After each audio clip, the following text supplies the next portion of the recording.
Bonjour à tous et bienvenue sur la chaîne Hélios Guidance, Scorpion, solaire, ascendant ou lunaire. Je vous propose d'aller regarder ce que vous réserve 2024.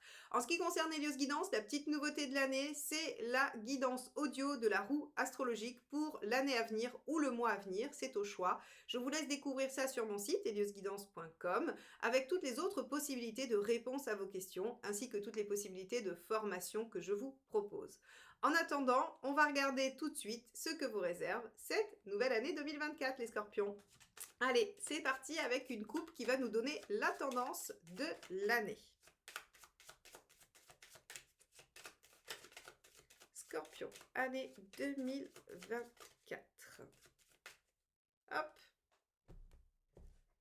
La force et le soleil. Alors, avec ces deux cartes, on va avoir une meilleure maîtrise de soi. On devrait pouvoir reprendre le dessus sur des situations, une énergie assez intense parce que force et soleil, normalement, vous devriez vraiment avoir toute votre puissance. Donc, les scorpions, une année de belles réussites également puisque le soleil vous promet des succès, des réussites, une belle entente avec vos proches ou avec la personne de votre cœur. On a de beaux échanges, de la complicité, on a de la visibilité sur les choses. Donc cette coupe vous promet une année assez remarquable. On va regarder tout de suite dans le tirage général ce qui ressort. Allez, c'est parti. Donc on va aller voir ce qui va dominer l'année 2024 pour vous les scorpions.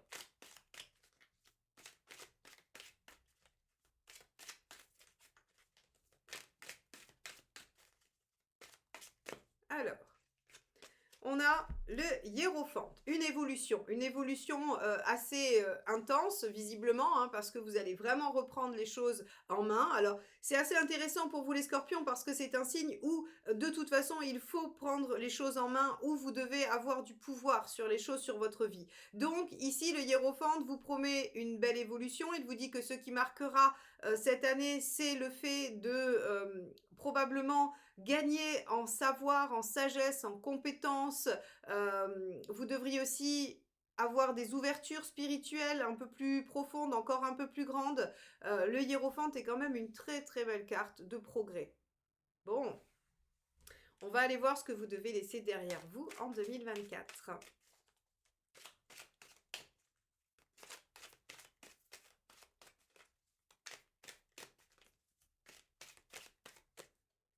Alors, non, ça ne veut pas venir. On va regarder ça. Allez, hop, ah, celle-ci, voilà. Le 4 de coupe, vous devez laisser derrière vous tout ce qui vous ennuie, tout ce qui n'est pas parfait. Alors ça peut paraître étrange de dire ça, parce que finalement, qu'est-ce qui est parfait? Probablement rien sur cette planète. Pour autant, ici, on vous dit, il ne faut pas rester dans l'insatisfaction. Si quelque chose ne vous convient pas, ne vous plaît pas, eh bien, il va falloir probablement faire quelque chose. On va voir quoi, mais en tout cas, il ne va pas falloir garder en fait quelque chose qui bloque. Il ne faut pas non plus focaliser sur que ce qui ne va pas, hein. Ça peut être aussi un autre aspect du 4 de coupe, c'est-à-dire que si vous voulez progresser, avancer, il faudra peut-être vous focaliser sur ce qui fonctionne, sur ce qui avance et laisser derrière vous ce qui finalement est soit partiel, soit insatisfaisant, soit voilà, qui ne vous convient pas. On va regarder tout de suite ce que vous pouvez espérer en 2024, hein, ce à quoi vous pouvez vous attendre.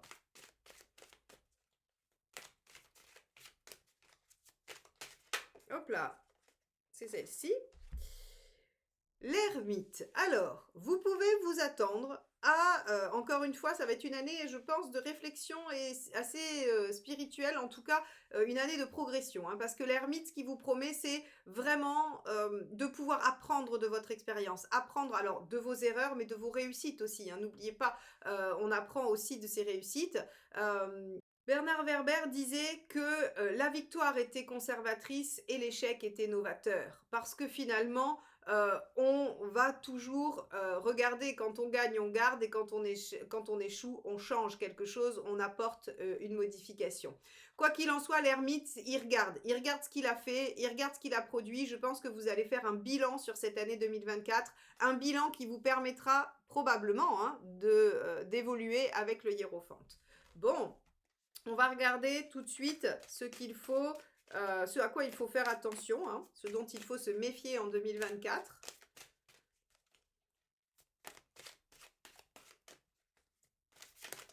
Hop, celle-ci qui ne veut pas rentrer. Le 10 de denier, la stabilité. Et oui, le 10 de denier, c'est ce qui est ancré, c'est ce qui est posé. Alors, c'est sûr que c'est ce qui fait sécurité, ça, aucun doute là-dessus. Mais par contre, c'est assez figé. Le 10 de denier, c'est construit, c'est tellement construit que d'ailleurs, si on devait changer quelque chose, c'est compliqué. Hein. Imaginez votre tour. Alors, je ne sais pas si vous connaissez les caplas, hein, ou voilà, les trucs où on monte comme ça. Bah, si vous enlevez du bas, eh ben, ça va s'effondrer. Et avec le 10 de denier, c'est vraiment cette impression qu'on a, c'est-à-dire que ce qui va pas être aidant, c'est qu'en fait, il y a tellement de choses qui ont été construites, il y a déjà tellement de choses qui ont été mises en place que finalement, le changement paraît difficile à mettre en œuvre, ou en tout cas, même si vous arrivez à la conclusion qu'il faut changer quelque chose, eh bien, il se pourrait que vous hésitiez à le faire. Ok, bon, c'est légitime. En même temps, les changements sont jamais trop faciles à faire, même si c'est le sport national des scorpions, de changer. Il se peut que vous ayez quelques craintes quant à ce que ça va détruire ou déstabiliser. On va aller voir ce qui va vous aider.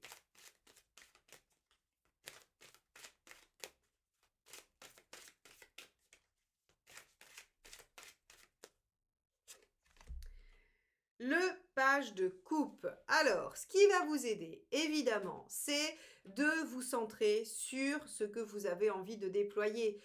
Posez-vous la question de ce que vous voulez avoir à devenir dans votre vie sur le plan de l'épanouissement. Hein. C'est de la coupe, donc on est sur être heureux, être dans l'harmonie, avoir un bel entourage affectif. Avec le page de coupe, on vous dit clairement qu'il va falloir suivre le potentiel de déploiement que vous avez. Alors, attention, hein, le page de coupe, il peut rêver très haut et très grand, mais en même temps, pourquoi pas? Pourquoi pas vous autoriser à rêver très haut et très grand et à arriver à quelque chose de très satisfaisant? Pour moi, ici, en fait, si vous voulez, on vous dit très clairement que c'est une année où il va falloir quand même se pencher sérieusement sur les choses, qu'il y a des choses qui vont bien et des choses qui vont mal, que vous allez devoir réfléchir à comment, sans écrouler tout ce qui a été construit, hein, très clairement, euh, comment vous allez réussir à déployer quand même du potentiel de bonheur, de bien-être, de joie et de réussite. Bon, on a quand même, vous voyez, hein, le soleil et la force en coupe qui sont des cartes qui vous indiquent que vous allez réussir à prendre le dessus, que vous allez réussir hein, à réaliser tout ça et qu'on arrive à un bel aboutissement. Donc on va aller regarder mois par mois ce que ça vous dit, les scorpions, mais c'est une année d'évolution quoi qu'il arrive. Allez, on va regarder ça. Hop, alors, donc 2024 pour les scorpions.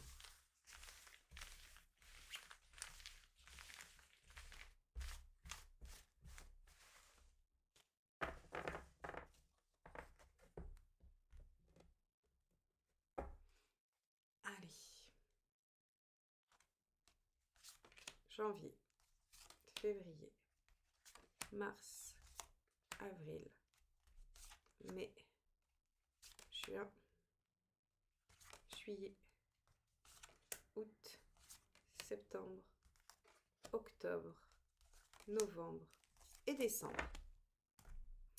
Allez, c'est parti, on va regarder ensemble ce que vous réserve le mois de janvier. Alors, au mois de janvier, on a la force inversée. Alors, avec la force inversée, vous commencez l'année effectivement avec des contraintes, avec des choses qui vous soumettent à des situations que vous n'avez pas choisies et que vous ne voulez pas. Hein. Et c'est normal, finalement, c'est ce fameux 4 de coupe qu'il va falloir lâcher, qu'il va falloir laisser de côté. Et on voit tout de suite que l'univers vous laisse pas de répit, il vous attaque avec ça dès le mois de janvier, en vous disant, ben voilà les contraintes, voilà ce qui bloque, et il va falloir essayer de s'en dépatouiller. Alors, au départ, on voit que vous allez peut-être le subir, hein, vous allez peut-être vous sentir un peu abattu. Vous avez peut-être aussi traversé une année 2023 très intense, très lourde, et donc vous avez besoin aussi un peu de vous reposer en janvier, et vous allez vous laisser peut-être soumettre aux situations.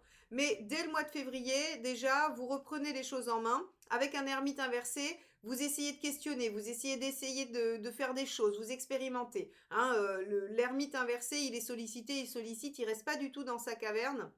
Donc on n'est pas dans cette posture de réflexion, hein, qu'on avait sur le tirage général. C'est pas en début d'année. En début d'année, vous essayez de vous dépatouiller de ce qui vous arrive. Vous essayez probablement de trouver des solutions.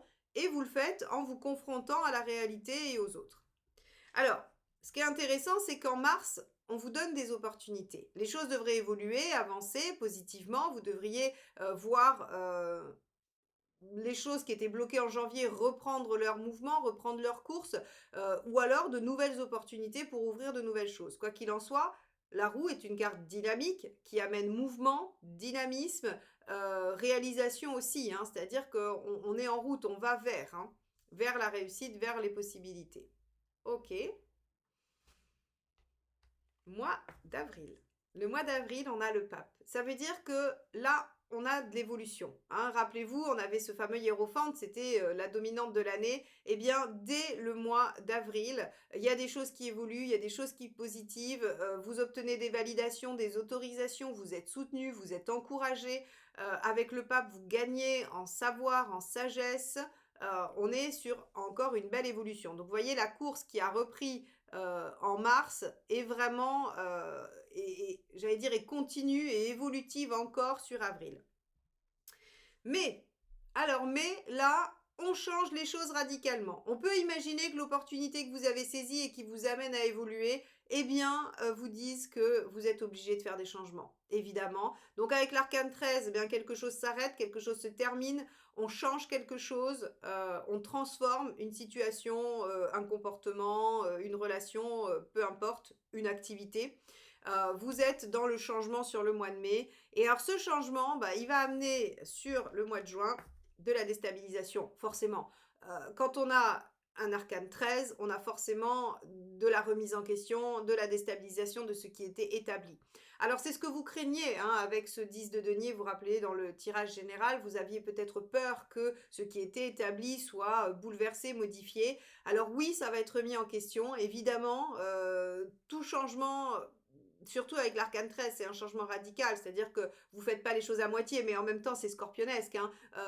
Les scorpions ne font jamais les choses à moitié. Donc, bah, forcément, ça crée du déséquilibre et ça va vous soucier quand même encore un petit peu, puisqu'on voit qu'au mois de juillet, eh ben, vous êtes inquiet ou inquiète, hein. Vous êtes soucieux, vous vous demandez si vous avez bien fait, si tous ces changements finalement ils sont positifs pour vous. Alors oui, je pense qu'ils sont positifs pour vous puisque on avait le soleil et la force en coupe, hein. Donc ça veut dire que on a quand même on a un chemin d'accès à de l'épanouissement, à du mieux-être, à du plaisir. Donc, même si vous traversez des doutes, ce qui semble assez légitime, hein, quand on change des choses et qu'on modifie ce qui est établi, forcément, on vit des doutes, sinon c'est un peu, sinon on est bélier peut-être. Les béliers ne doutent jamais, hein, ils foncent, ils vont tout droit, ils font et puis ils réfléchissent après. Alors que le scorpion est en constante analyse, c'est-à-dire que, ok, j'ai posé cette action, il y a un côté très déterminé, très jusqu'au boutiste, hein, dans le scorpion, mais aussi très intellectuel et réflexif, aussi bien qu'intuitif, hein, mais en tout cas, il y a l'action est vraiment entrecoupée de réflexion, de doute et de remise en question. Bon, donc on voit que, ben ok, c'est pas génial pour vous sur cette période. Surtout que en août, encore une fois, vous vous sentez limité, vous vous sentez frustré, vous vous sentez contraint. Alors, le diable inversé est sorti pour pas mal de personnes et aussi sur la période d'été. Alors, on verra ce qui se passe au point de vue général sur l'été, mais là, j'ai déjà réalisé pas mal de signes, hein, donc on a des frustrations, des limitations sur les mois d'été.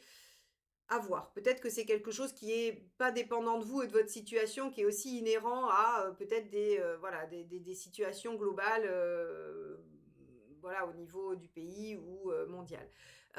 Quoi qu'il en soit, le mois d'août, un peu de frustration, les choses se passent pas comme prévu, mais moi, ce que j'aime bien dans le diable inversé, c'est sa leçon spirituelle qui dit qu'on revient à l'essentiel. En fait, parce qu'il frustre, parce qu'il ne donne pas tout ce qui est superficiel, eh bien, en fait, il vous oblige à vous recentrer sur le minimum, et le minimum, c'est souvent l'essentiel.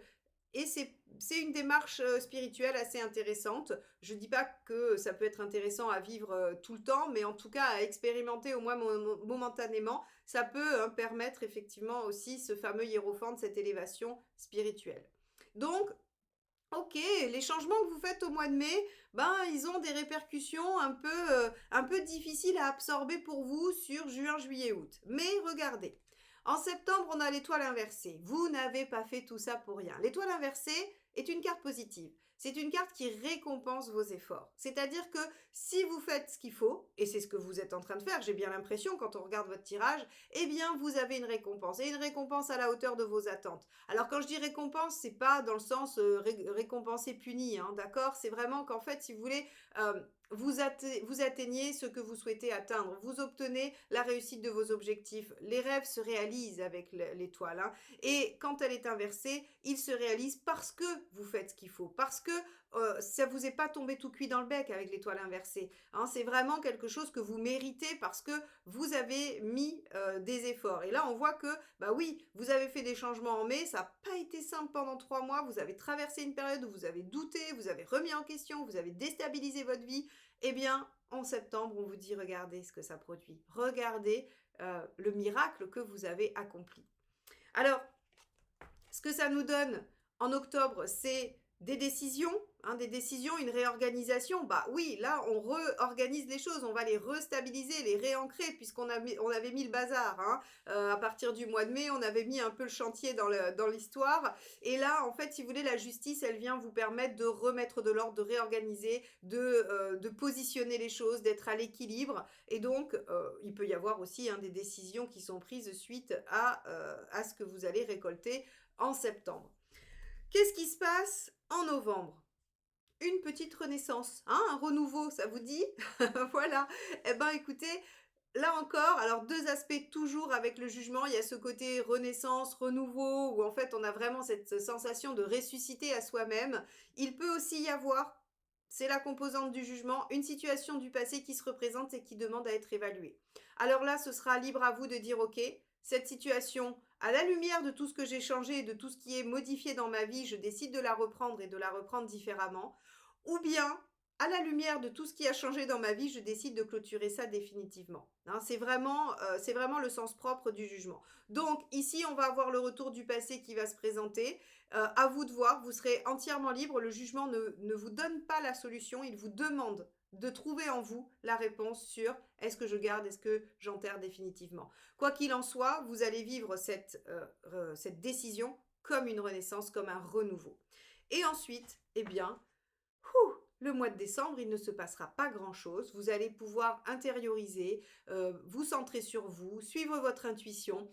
La carte 2, hein, la grande prêtresse, n'est pas une carte d'action. Ça veut dire que le mois de décembre devrait être très calme, mais en même temps, avec l'année que vous avez passée, vous aurez bien mérité de vous reposer un peu, de vous centrer sur vous, et aussi de chercher à comprendre. Parce que finalement, la papesse, elle essaye d'intégrer des choses, elle essaye de comprendre, elle essaye d'apprendre de ce qu'elle a vécu aussi finalement.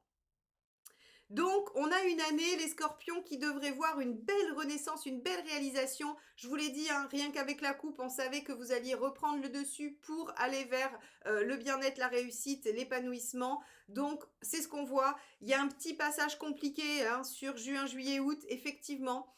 Bon, il faudra le passer. On reprendra dans les guidances mensuelles chaque carte pour aller déployer un peu plus la signification de celle-ci, de voir un peu comment ça va se présenter pour vous. Donc si vous êtes déjà abonné, vérifiez que vous avez bien activé la petite clochette pour être notifié de la sortie des vidéos. Et si vous n'êtes pas encore abonné mais que vous souhaitez me retrouver pour toutes ces guidances mensuelles tout au long de l'année 2024, eh bien appuyez sur le petit bouton abonné et activez la petite clochette. Merci infiniment à tous ceux qui sont là depuis le début ou depuis peu. Merci pour vos likes, pour vos commentaires, pour vos partages. C'est ainsi que vous m'aidez à maintenir la chaîne, que vous me permettez de continuer à vous proposer ces guidances. Donc merci infiniment. Merci à tous ceux qui le feront aussi à partir d'aujourd'hui. Et j'aurai plaisir à vous retrouver tout au long de l'année 2024 que je vous souhaite belle et merveilleuse. À très bientôt. Bye bye.